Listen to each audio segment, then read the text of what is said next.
Good afternoon and happy Halloween. Not covering up anybody's mic. Everybody can hear all right?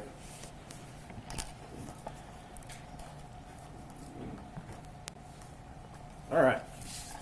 Good afternoon. Today I called this press conference to address the federal investigation into a gun scheme involving past leadership of our sheriff's office. First, I will tell you how dedicated we all are to transparency, but on the other hand, please understand that there are some questions I will not be able to answer due to the ongoing investigation. Due to the concerning elements stated written in the affidavit, I can only provide you facts to what BCSO is currently doing and how I am making sure as the current sheriff of Bernalillo County how my agency will not engage and will distance itself from past practices.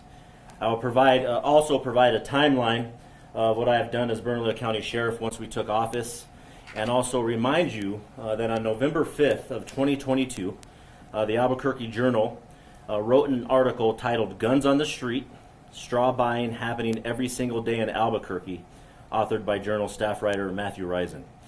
In the article, the Journal named 2 gun stores locally here in Albuquerque, which did in fact cause concern. The following is the timeline of some of the gun investigation that we have done since taking office. Since April 2015, we discovered personnel were sent to the Laguna Pueblo Police Department to collect 30 AK-47s and associated accessories. On June 26 of 2023, I was notified of 30 AK-47s in our armory belonging to a private citizen. The week of July 3rd, I ordered information to be gathered and contacted the Alcohol, Tobacco, and Firearms, otherwise known as the ATF. During the whole month of July, several attempts were made to contact the owner of these weapons with no success. I was also notified that our personnel had been unsuccessful over the last 7 years making contact with the Laguna Police Department also and the owner. During the month of July, the rest of the month, we attempted to contact Laguna Pueblo Police Department to get a copy of report for guns.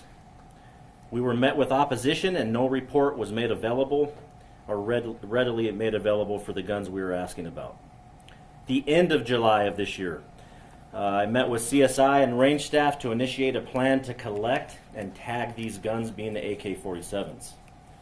On August 1st of 2023 of this year, all guns and related items were tagged into Metro Evidence, which is an evidence we share along with the Albuquerque Police Department.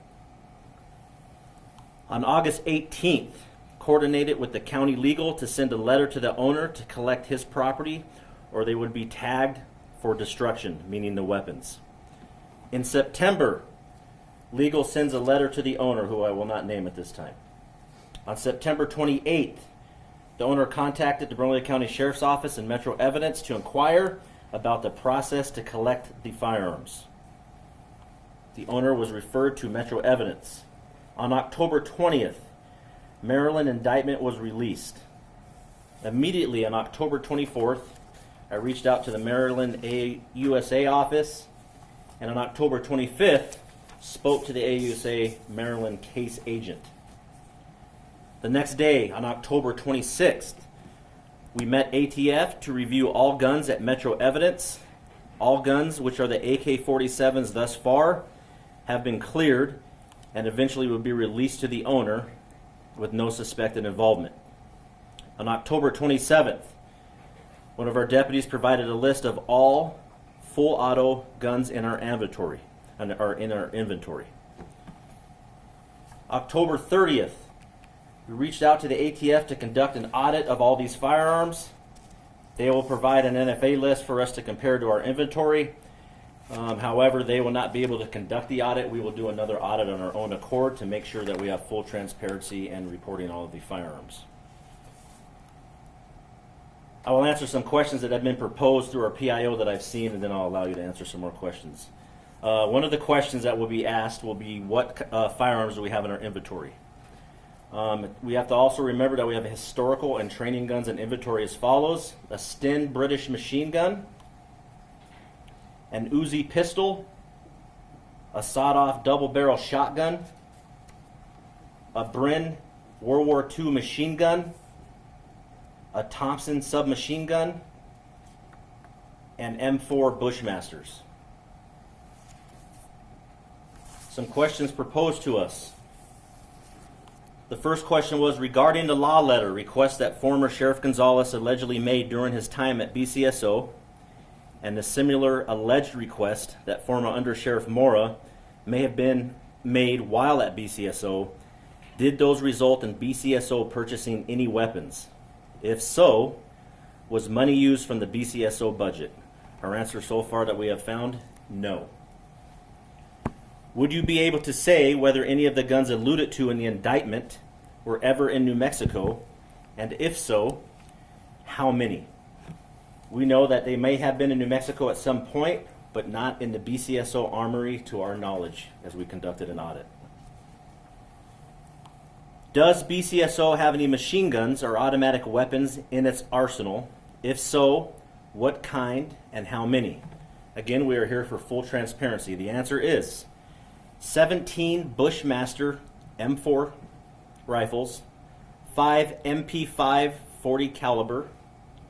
We also have a Sten British machine gun, as I mentioned before, an Uzi pistol, a Bren World War II machine gun, and a Thompson submachine gun. Next question. Did any of these law letter demonstrations of machine guns actually occur for BCSO? That we do not. We have an unknown answer. That is under investigation.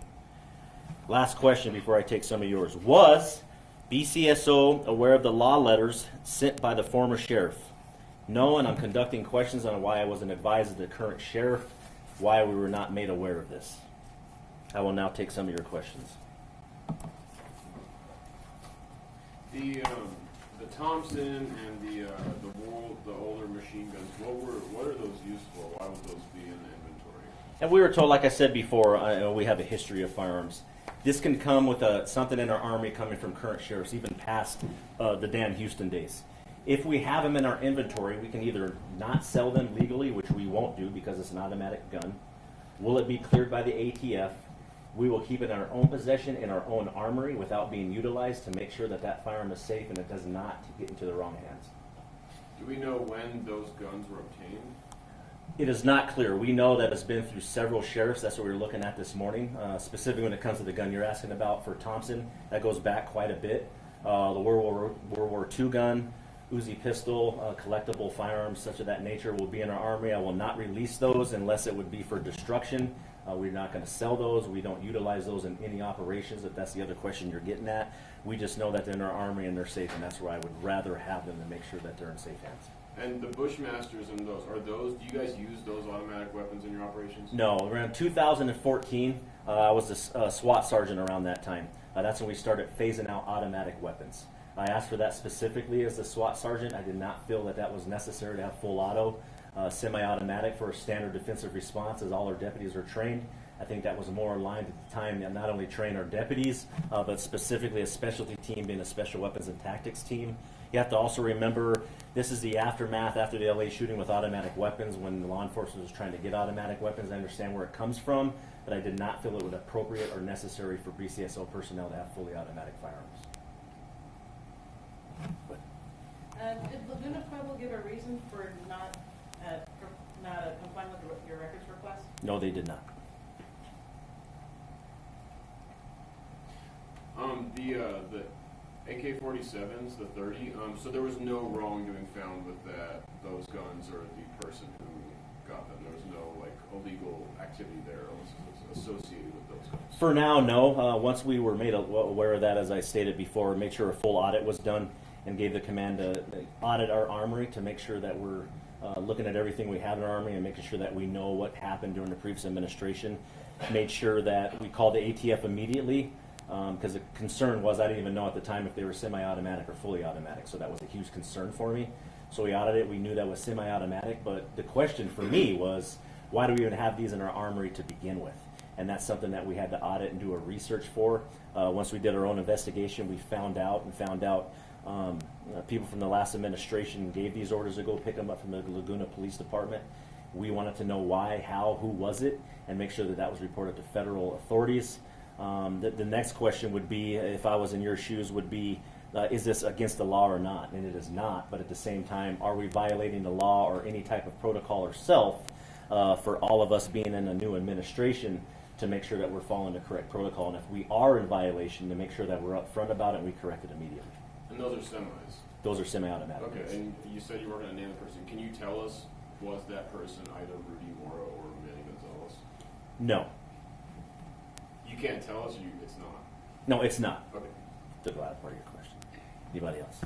I do have a question. So now considering, I guess, everything that you've seen that happened or did not happen with the transfer of the previous administration to yours, is there anything that you're considering changing, looking at as far as the protocol specifically to make sure that everybody knows exactly what the others are doing within the department? We always do, and those are audits that we're conducting now. And even before I took office, it was always a concern of mine on what any administration would do previous and what we don't know about. Specifically to this case, I'm still looking into it. I don't know why I was not made aware of it, even though I'm not named in anything, which I wouldn't be. But as the current sheriff, I need to know that if there was an investigation going on into a previous administration for some charges or implications of serious of this nature, to make sure that we're following the proper protocol. And answer your question, is there anything we need to change immediately? Just with the AK-47s, we want to make sure we audit it and we're very transparent with ourselves and what else was in our inventory, which we found the Thompson handgun, the Uzi pistol, and the next question would be, just like you asked, why do we have them, how long have they been here, and why do we still need them? And that's something that we're still going through with. Sheriff, I'm assuming the Tommy gun and machine guns are mostly for historical purposes, kept in evidence. It's not like a deputy can go down evidence and check them out for patrol or anything like that. Is that correct? Correct. Is there anyone in the current BCSO staff that had anything to do with these law letters, with this scheme, that were involved in transfer, anything at all like that you're looking into? No, we always look into it. We have found no at this point. Like I said, we will always cooperate with our federal partners. We make sure that we're always looking into it and making and auditing. I'm making sure that as a new administration, as I stated in my first paragraph, we are making sure that not only are we transparent, but we will not do what has been past practice here in this office. It's not acceptable. That's not something that we need to, how we build public trust. It brings too much doubt, specifically when we have all these problems with gun violence that we're seeing in our community. We don't need to be at the forefront or question on what we're actually doing if we're not being upfront with everybody that we serve. That is something that I don't take lightly and I will not take, and it's not acceptable. Okay. And then in some court records we found that Tafoya, the gun store owner, had said that when the ATF seized his guns, he was planning on doing a demonstration for a large local law enforcement agency when the ATF came and seized those guns. Do you know, is BCSO going to be doing a demonstration with Tafoya is around November 2021? No, I would not. And if you recall, I was retired at the time. I do not know that. And anything specific to those questions, that's something I wouldn't or could not answer. That is in the Fed's hands, ATF and the U.S. Maryland's AG's office, that they would have to answer to those facts. I could not. One more. An email that was sent to Manny from the ATF agent said that they had flagged 2 guns, and one of them was like a machine gun from World War II that needed like a trailer and stuff. Are those the guns you're talking about that are in the inventory now?